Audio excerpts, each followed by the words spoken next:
नमस्कार। स्टेज पे विराजमान सभी हमारे फेडरेशन के चेयरपर्सन। एक चीज देखिए, फेडरेशन आप लोग काफ़ी टाइम से चला रहे हैं, मैं बहुत छोटा हूँ बोलने के लिए, लेकिन कुछ चीज़ें हम लोगों ने एक छोटे टाइम में ही 15 साल में हमने ऑब्जर्व करी है, जो मैं आप लोगों के साथ शेयर करना चाहूँगा। एक सबसे बड़ी पुरानी कैमरा कंपनी थी, बच्चे बच्चे नाम जानते हैं, आज गायब है। इसलिए कि वो टाइम के साथ उन्होंने चेंज नहीं किया अपने आप को, डिजिटाइज नहीं किया अपने आप को, जबकि उन्होंने डेवलप पहले ही कर लिया था,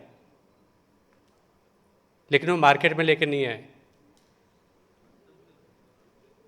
लेकिन चीज़ें उनके हिसाब से नहीं चलती हैं, हमारे हिसाब से नहीं चलती है, वो लोगों के हिसाब से चलती है, और हमें लोगों के हिसाब से चलना पड़ेगा। दूसरी चीज़ है पेनाल्टी। सबसे बड़ा पेन पॉइंट है पेनाल्टी। मैं इसके हमेशा अगेंस्ट ही होता हूँ, वो चाहे जीएसटी की पेनाल्टी हो, या फिर ट्रैफिक पुलिस की पेनाल्टी हो, या फिर आरबीआई की पेनाल्टी हो। जितनी भी रेगुलेटरी हैं इंडिया में, उनका काम पेनाल्टी होना ही नहीं चाहिए। They are not a source of income. लेकिन कुछ रेगुलेटरी उसको सोर्स ऑफ इनकम मानती है कि सोर्स ऑफ इनकम है। जो भी ऑर्गेनाइजेशन है, जो भी कोऑपरेटिव बैंक हैं, उनको आपको एजुकेट करना है फर्स्ट। उसके बाद अगर कोई गलती करता है तो उसे आप पेनाल्टी लगाइए। आरबीआई से या कहीं से भी कोई चीज़ें रेगुलेटरी से आती है तो ये आती है कि हमने तो सर्कुलर निकाल दिया, आपने इसको फॉलो नहीं किया। सर्कुलर इंग्लिश में होता है, और जितने भी कोऑपरेटिव हैं, मैं ये नहीं मानता कि सब लोग इंग्लिश नहीं जानते हैं, लेकिन दे आर नॉट अवेयर कि वो टर्म का मतलब क्या होता है। ये सबके साथ होता है, हमारे साथ भी होता है। कुछ ऐसे टर्म्स होते हैं जो हमें पता ही नहीं होता है। अभी तो मैं कुछ टाइम से आरबीआई, एनपीसीआई, वर्ल्ड बैंक के साथ काम कर रहा हूँ, तो वो चीज़ें मुझे समझ आती है कि ये चीज़ें भी होती हैं।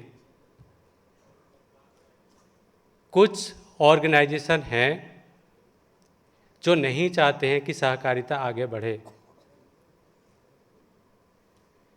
और जहाँ पे कोऑपरेटिव की रीच है, वो रीच में फूले फले।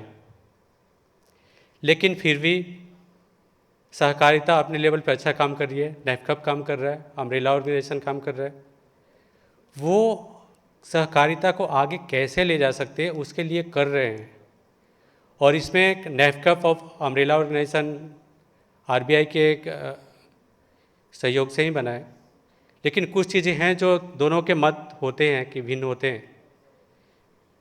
एक एग्जाम्पल छोटा सा मैं लेना चाहूँगा। घर में अगर नया बच्चा होता है, बेबी होता है, तो वो कितनी बार गिरता है, कितनी बार उठता है, खड़ा होता है, चलता है, मम्मी पापा उसको हेल्प करते हैं कि उठ जाओ। लेकिन वही बच्चा जब बड़ा हो जाता है, और जब मम्मी पापा का टर्न आता है, हेल्प करने की आती है, तो वही बच्चा वो हेल्प नहीं कर पाता है। तो वो सेम सीन यहाँ भी है। मैं चाहता हूँ कि वो चीज़ें नहीं होना चाहिए। मैम ने बोला कि यूनिटी होनी चाहिए, डेफिनेटली यूनिटी होनी चाहिए। अगर कोई फेडरेशन है, उसकी रिस्पॉन्सिबिलिटी होनी चाहिए कि जितना उसके अंडर में बैंक हैं, एसोसिएशन हैं, उनके बिहाफ पे डिसीजन मेकिंग करे कि हमने ये वेंडर फाइनल किया है।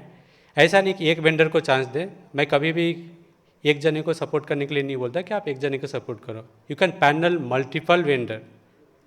अब आज उसमें से भी अच्छा आप ढूंढिए। 10 आपने ऑन बोर्ड किया, 10 में से 2 या 3 को ही आप बोलिए कि हाँ आप पायलट करके दिखाइए। अगर पायलट करके वो दिखाते हैं फिर आगे करेंगे।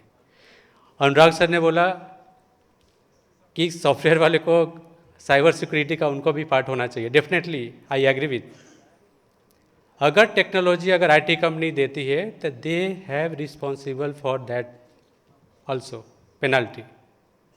अगर सॉफ्टवेयर की ब्लीच होती है, जो कॉस्मोस में ब्लीच हुआ था वो सॉफ्टवेयर की वजह से हुआ था, तो ब्लीच पे अगर होती है तो रिस्पॉन्सिबिलिटी दोनों की होती है। हम बाईपास नहीं कर सकते कि हमारी रिस्पॉन्सिबिलिटी नहीं है, हम तो सर्विस प्रोवाइडर हैं।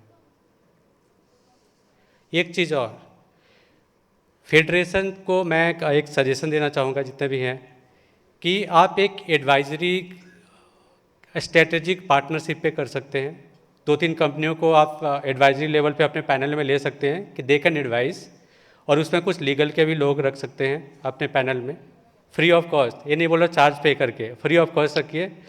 Those who can able to voluntary service देने के लिए रेडी है। उससे क्या होगा कि जो सर्कुलर आते हैं रेगुलेटरी से, वो डिफाइन करके बताएगा। हमारी टीम काम भी कर रही है इस पे। हम लोग बीपीआरडी और सीजीटीआई के लिए भी काम कर रहे हैं कि हमें 5000 यूज केस मिले हैं, जिस पे हमारी टीम एआई पे करके उसको दे रही है कि वो कोई भी थाना पुलिस अगर उस चीज़ को सर्च करे तो they can find in with in a second. तो इस तरह की इनिशिएटिव अभी बैठे बैठे मेरे दिमाग में आया कि I can say our tech team कि वो जो आरबीआई की रेगुलेटरी आती है उसको सरल भाषा में ट्रांसलेट करें और सॉर्टेड नोट बनाएं, और वो जो कोऑपरेटिव बैंक हैं उनको प्रोवाइड करने के लिए एक फ्री यूआरएल अवेलेबल कराएं। तो ये सारी चीज़ें हैं कर सकते हैं, लेकिन उसके लिए हमें यूनाइट होना पड़ेगा और लोगों को बात सुननी पड़ेगी।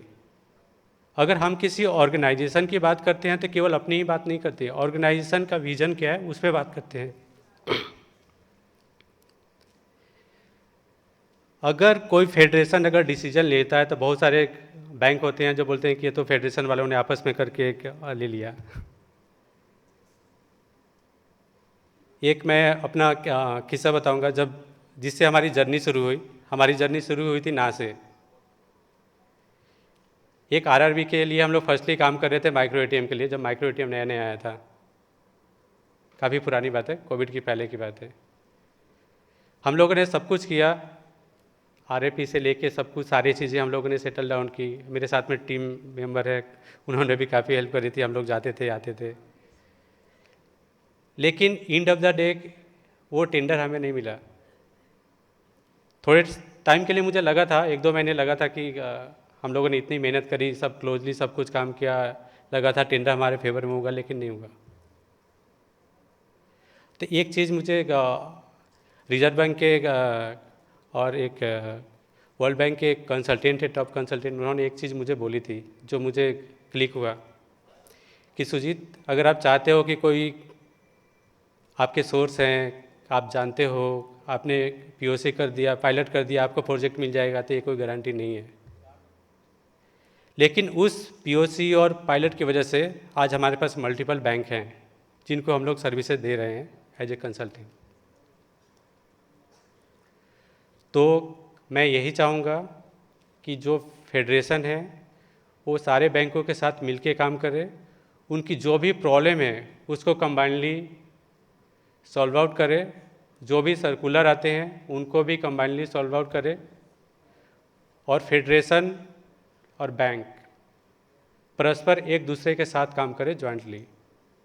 प्रॉब्लम कहाँ होती है? जहाँ पे मिसकम्युनिकेशन होता है। अगर मिसकम्युनिकेशन नहीं हो तो कोई भी प्रॉब्लम नहीं होगी। कुछ चीज़ें हम लोग कर रहे हैं ताकि इकोनॉमी ग्रो करे।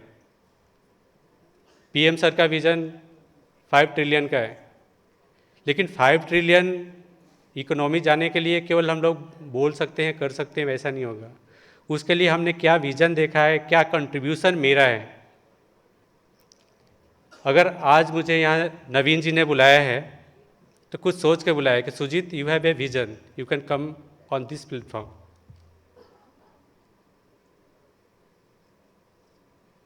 हर किसी का कंट्रीब्यूशन होना चाहिए। अगर आज मैं सोसाइटी में कंट्रीब्यूशन दे रहा हूँ तो आपका भी सोसाइटी में कंट्रीब्यूशन सेम होना चाहिए। अगर आप गवर्नमेंट से डिमांड कर रहे हैं कि आपकी रोड सड़क सब कुछ अच्छी होनी चाहिए, बैंकों की फैसिलिटी अच्छी होनी चाहिए, तो आपकी भी रिस्पॉन्सिबिलिटी बनती है कि एज ए गुड सिटीजन आप टाइम पे टैक्स पे करें। तो चीज़ें दोनों तरफ से होती है, और हम लोग एक कंपनी की तरफ पे काम नहीं कर रहे, हम लोग इकोसिस्टम बिल्ड करने पे काम कर रहे हैं कि इकोसिस्टम को हम लोग कैसे बिल्ड कर सकते हैं। पैसे तो हमारे बाहर से आ जाते हैं, जो बाहर में हम लोग प्रोजेक्ट करते हैं उसी से पैसे आते हैं। कल एक सर पूछ रहे थे, सुजीत एक चीज़ बताओ, सब कुछ फ्री में दे रहे हो तो खर्चा कैसे चलता है? इतना बड़ा टीम है आपकी, इतनी बड़ी कंपनी है। मैंने कहा कि इंडिया से मुझे नहीं कमाना है, कोऑपरेटिव से मुझे नहीं कमाना है, मुझे कोऑपरेटिव को स्केल करके इस लेवल तक लेके जाना है कि कोऑपरेटिव खुद आके बोले कि सुजीत आप क्या हमारे लिए काम करोगे। वो मेरा विजन है। Thank you so much giving this opportunity to me as a cross media. Gautam sir, thank you all of you, thanks.